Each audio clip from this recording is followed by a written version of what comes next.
Work visa Indians को क्यों दे रहे हैं, पाकिस्तानियों को क्यों मांगने वाली कौम है, भीख मांग रही है, उनको मिलेगा। इतनी क्रिएटिविटी कहाँ से आती है तुम्हारे अंदर? भिखारियों, जवाब दो। भीख तो हम मांगते हैं, IMF से भीख हम ये लोग बैठे हुए अपने मुल्क में खुश है सारे यहाँ पे। आप पूछे कितने पाकिस्तानी जो है बाहर जाना चाहते हैं? यहाँ भी आप अनाउंस करें, सारी लंबी लाइन लग जाएगी। तो आप कह रहे हैं ये खुददार कौम है, इनमें से कोई जाना नहीं चाहता, ये खुश है यहाँ पे? अपने टैलेंट की बिना पे जा रहे हैं, वैसे थोड़ी जाएंगे। मक्का मदीना में तुम आके भीख मांगते हो। क्या टैलेंट है पाकिस्तान? थोड़ी जा रहे हैं वहाँ पे, भीख मांग नहीं जा रहे, पाकिस्तानी भीख मांग रहे हैं सऊदी अरेबिया में, ईरान, इराक में, UAE में, क्योंकि ये इस्लामी जमहूरिया पाकिस्तान है। वहाँ पे इंडियन अपना वो हुनर बेचने के लिए वहाँ पे ये आता है जी 800 dirham मुझे दे दे। ठीक है समझ। वो एक नौकरी 800 रुपए में कर रहा है। पाकिस्तानी खुददार कौम है, वो कहते मैंने 1600 से कम नहीं लेना, 1200 से कम नहीं लेगा। यही नहीं, अभी और सुनिए। आप मुझे कैसे कह सकते हैं कि वो उनके पास टैलेंट है? वो टैलेंट नहीं बेच रहे, भीख वो लोग मार रहे हैं। हम लोगों के पास तो टैलेंट है, हम नहीं बिकने के लिए तैयार। UAE जिसको फतह किया ना 1973 में, वो पाकिस्तान के पठान कौम ने किया है। इनके पास तो फौज में अपने बंदे ही नहीं थे, हमारे पठानों के जरिए इन्होंने 1973 में ये आजाद हुए हैं। तो क्या नाचो उसके बाद इन्होंने स्ट्रेटेजी ये बनाई है कि ये कौम इतनी बहादुर कौम है और ये आहिस्ता आहिस्ता हमारे मुल्क में छा ना जाए, कहीं हाईजैक ना हो जाए। इन्होंने फिर अपने बच्चों को लाइन में इन किया है, उनको लाइन में इन किया और हमारी कौम को बाहर निकाल दिया इन्होंने। यूं ही ना हमारे साथ कब अच्छा किया। मेरे साथ अन्याय हुआ है, मेरे साथ अन्याय हुआ है। तो चलिए शुरू करते हैं। जर्मनी ने अपने दरवाजे खोल दिए हैं इंडियन यूथ के लिए। 90,000 सालाना वीजा अनाउंस किए गए हैं इंडियन यूथ के लिए। जर्मनी का कहना है कि स्किल्ड इंडियन प्रोफेशनल जर्मनी आए और यहाँ पे आके काम करें। once more, once more। लेकिन अगर हम बात करें पाकिस्तानियों की, तो UAE और सऊदी अरेबिया समेत कई ममालिक पाकिस्तानियों को ना वीजा दे रहे हैं बल्कि पाकिस्तानियों को डिपोर्ट कर रहे हैं। हाँ जी, राम राम, जय श्री राम, जय श्री राम, जय श्री राम। कैसे हैं आप लोग? आपका एक बार फिर से स्वागत है एक छोटे से रिएक्शन वीडियो में। तो जैसा कि आप जानते होंगे कि जर्मनी ने 90,000 वीज़ाज दिए हैं इंडिया को और उन्होंने कहा कि यू आर वेलकम, एंड उन्होंने यंगस्टर्स को, स्किल्ड वर्कर्स को बोला है कि आप आए, जर्मनी में काम करें, जर्मनी में पैसा कमाएं, सिटीजनशिप लें और मतलब जर्मनी की तरक्की करें। अब इस बात को सुन के आपको पता ही है किसकी सबसे ज़्यादा जली होगी? वो है जी हमारा पाकिस्तान। हमारा नहीं, उनका पाकिस्तान। उनकी इतनी जली है कि उनके होगी बवासीर, वो भी खूनी वाली, सूखी वाली नहीं। तो ऐसे में सना अमजद वो जले हुए पे और मिर्च विर्च डालने वाला का काम करती है। वो जाके लोगों से, पब्लिक से पूछ रही हैं कि भाई आपको कैसा लगता है? तो ये कुछ लोग अच्छा भी हैं बोल रहे हैं और कुछ लोग तो बिल्कुल जाहिल लोग हैं जो, वो तो उनके मुंह से तो गटर ही निकलेगा, अच्छा तो निकलेगा ही नहीं। आइए चलिए बिना देर किए चलते हैं भिखारिस्तान पाकिस्तान और वीडियो देखते हैं और फिर बात करते हैं। आप जिस मुल्क के साथ कंपेयर कर रही हैं, पहले आप उनको देखें तो सही। जितना हमारा पूरे मुल्क का खजाना है ना, उतना उनके टाटा कंपनी का रेवेन्यू है। ठीक है, कंपेयर ही नहीं कर सकते आप। वो डिजर्व करते हैं। हम लोगों ने क्या किया? कुछ भी नहीं किया। हमारे पास क्या कोई यूनिवर्सिटी है? यूनिवर्सिटी तो मैटर ही नहीं करती, लेकिन क्या प्लेटफॉर्म दिया अभी तक? जो प्लेटफॉर्म हम खुद से यूज कर रहे हैं उसमें भी वो इंटरप्शन कर रहे हैं। प्यारी समझ गई। अभी इस टाइम जो गूगल का CEO कौन है? सुंदर पिचाई, जो कि एक इंडियन है। तो आप उसके साथ बैठ के डिबेट कर सकते हैं? पाकिस्तान में मुझे कोई ऐसा इन्फ्लुएंसर दिखा दें, मोटिवेशनल स्पीकर दिखा दें, जिसके साथ बैठ के डिबेट कर सके स्किल के ऊपर, तो फिर आप कैसे कह सकते हैं? सही। हमारे पास स्किल ही नहीं है। जो स्किल होगा तो हमें दूसरे मुल्क बुलाएंगे ना। अभी क्या UAE में क्या हमें वो क्यों बुलाए? अभी जो उनकी जो एटॉमिक पावर की जो प्लांट्स की जो सिक्योरिटी है वो पाकिस्तान से UAE ने ले लिया। आप उस पर कुछ कहना चाहेंगे? सर मैं क्या कहूँगी, एक दिन में उन्होंने 3,000 पाकिस्तानियों को डिपोर्ट कर दिया है। रिपोर्ट किया ये बताया आपको? पता है, वो कहते हैं कि जुराइम कर रहे हैं, ये भीख मांग रहे हैं यहाँ पे आके। तो आप फिर यहाँ पे आके माइक से ये तो क्वेश्चन नहीं कर सकती ना कि इंडियंस को अलाउ कर दिया है जर्मनी ने, वो डिजर्व करते हैं, हम लोग डिजर्व ही नहीं। सही पकड़े हैं। बहुत सारे पाकिस्तानी ये बात कहते हैं कि हम में बड़ा हुनर है, हम में बड़ी काबिलियत है, पर हमें आगे आने के मौके नहीं दिए जाते। कौन नहीं देता आगे आने के? गवर्नमेंट ने तो नहीं मौका देना ना। गवर्नमेंट ने क्या घर से उठा के बाहर लेके आके माइक के सामने खड़ा करना है, जी आ जाए, present yourself, you have a skill. अगर आपके पास स्किल है तो आप मेरे सामने इस तरह इंटरव्यू कर रहे हैं ना। यहाँ पे इतने लोग खड़े हैं, ये लोग क्यों नहीं कर रहे? आपको गवर्नमेंट ने रोका? नहीं, बिल्कुल भी नहीं। मैं यहाँ खड़ा हूँ, मैं बात कर रहा हूँ, मुझे भी गवर्नमेंट ने नहीं रोका। तो गवर्नमेंट को हर चीज के ऊपर आप ब्लेम नहीं कर सकते। ये बड़ी अच्छी बात कही आप। मैडम पहले तो मैं आपकी दोनों की बातों से इत्तेफाक नहीं करता। अच्छा। उसकी वजह है कि जब आप बात करती तो टैलेंट की, तो आपको ये पता होना चाहिए कि सबसे ज्यादा टैलेंट पाकिस्तान के अंदर मौजूद है और वो यहाँ से जाने के लिए तैयार ही नहीं। पहली बात है, ठीक है, आप कैसे कह सकती है? पाकिस्तान की कौम एक खुददार कौम है। इंडियन की बात करते हैं आप। अच्छा। मैं 2004 से बिजनेस कर रहा हूँ वहाँ पे, इम्पोर्ट एक्सपोर्ट का। वहाँ पे इंडियन अपना वो हुनर बेचने के लिए वहाँ पे ये आता है जी 800 दिरहम मुझे दे दे।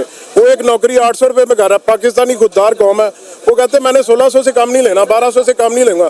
तो आप मुझे कैसे कह सकती कि वो उनके पास टैलेंट है? वो टैलेंट नहीं बेच रहे, भीख वो लोग मार रहे हैं। हम लोगों के पास तो टैलेंट है, हम नहीं बिकने के लिए तैयार।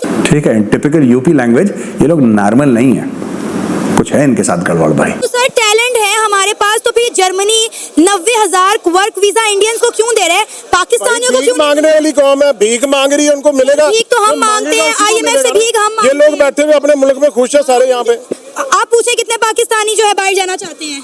यहाँ भी आप अनाउंस करें, सारी लंबी लाइन लग जाएगी। तो आप कह रहे हैं ये खुददार कौम है, इनमें से कोई जाना नहीं चाहता, ये खुश है यहाँ पे? वो खुश अपने टैलेंट की बिना पे जा रहे हैं, वैसे थोड़ी जाएंगे। क्या टैलेंट है भीख पाकिस्तान मांगने थोड़ी जा रहे हैं वहाँ पे, भीख मांग नहीं जा रहे, पाकिस्तानी भीख मांग रहे हैं। सऊदी अरेबिया में, ईरान, इराक में, UAE में डिपोर्ट किया जा रहा है पाकिस्तानियों को।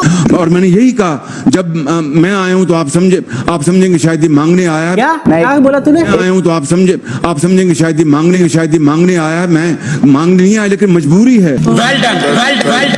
मैडम जिस UAE की बात कर रही है ना, मैं आपको आज बता दूं आपकी नॉलेज के लिए, इंडियन UAE जिसको फतह किया ना 1973 में, वो पाकिस्तान के पठान कौम ने किया है। इनके पास तो फौज में अपने बंदे ही नहीं थे, हमारे पठानों के जरिए इन्होंने 1973 में ये आजाद हुए हैं।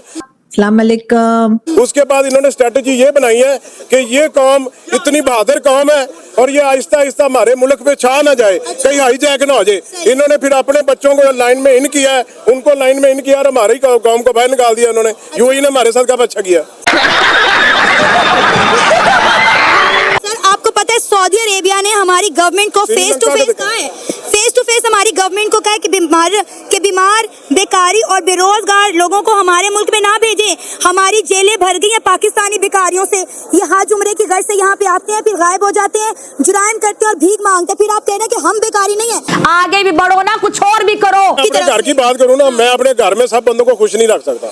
अगर मैं अपनी बीवी को खुश रखूंगा तो मेरी माँ नाराज है, अगर माँ को नाराज रखूंगा तो बीवी खुश। तो आप मुल्क की बात कर रही, मुल्क कोई छोटी सी चीज तो नहीं है ये ऐसे कोई मंत्र पढ़ेंगे तो ठीक हो जाए। देखिए आपने कहा कि बेकारी नहीं, आपने कहा बेकारी हम नहीं है, बेकारी वो जैसी नहीं है, 5 उंगलियां जैसी बता देना। मैं तो आपसे मैं तो फैक्ट पे बात कर रही हूँ सर, मैं तो फैक्ट पे बात कर रही हूँ, हम उससे फैक्ट पे बात करें। मैडम आपने अपने खास साहब को देखा है, ये मांगने नहीं गए थे। आपने सबसे पहले घबराना नहीं है। टैलेंट नहीं बेचते ना, हम अपनी कीमत मुंह मांगी मांग रहे हैं, इसलिए हमें नहीं वीजा देते। अच्छा हम भी उनकी तरह लाइन में लग जाएंगे, भाई 800 दिरहम दो तो सबकी लाइन लग जाएंगे। आए जी हम अभी आप ये इंडिया पाकिस्तान का बॉर्डर खोल देना, अभी आप इंडिया पाकिस्तान का बॉर्डर खोल दें। की बात कर रही, पाकिस्तान के टैलेंट पे उंगली मत उठाए मैडम। अच्छा मैं आपको बताता हूँ, मेरा एक दोस्त जापान में, उसको पैडिक थी, गाड़ी चलाता था, चक्कर आते थे, बहुत शदीद बीमार, सारा जापान बैठ गया उसके ऊपर। उन्होंने तजर्बे किए, मेडिसिन दी, उसके चक्कर नहीं सही हुए। अच्छा पाकिस्तान के अंदर है, यहाँ पे 15 दिन रह के गया है, पाकिस्तानी डॉक्टर ने उसको मेडिसिन दी है और उसके चक्कर बंद हो गए हैं। अच्छा। यहाँ से वो वहां पे गया, उसने जाके मेडिसिन और नुस्खा बताया, तो 8 डॉक्टरों का बोर्ड बैठ गया। बैठ के उन्होंने जब देखा, देखने के बाद कहा ओहो ये मेडिसिन इस पर्पस के लिए भी इस्तेमाल होती है।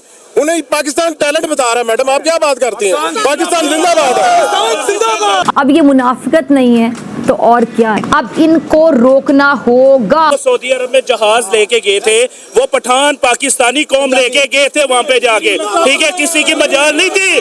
आप सऊदी अरब की बात कर रही हैं, जो बाई रोड जहाज जो लेके गए वो पाकिस्तानी लेके गए। टैलेंट पाकिस्तानियों में बहुत है, अल्हम्दुलिल्लाह। पाकिस्तान मुर्दाबाद मुर्दाबाद मुर्दाबाद। हम इंडिया का मुकाबला तो बिल्कुल भी नहीं कर सकते, क्योंकि उनकी इकोनॉमी एक तो बहुत स्ट्रॉन्ग है और दूसरा ये कि वो अपने जो लोग हैं उनको साथ लेके चलते हैं।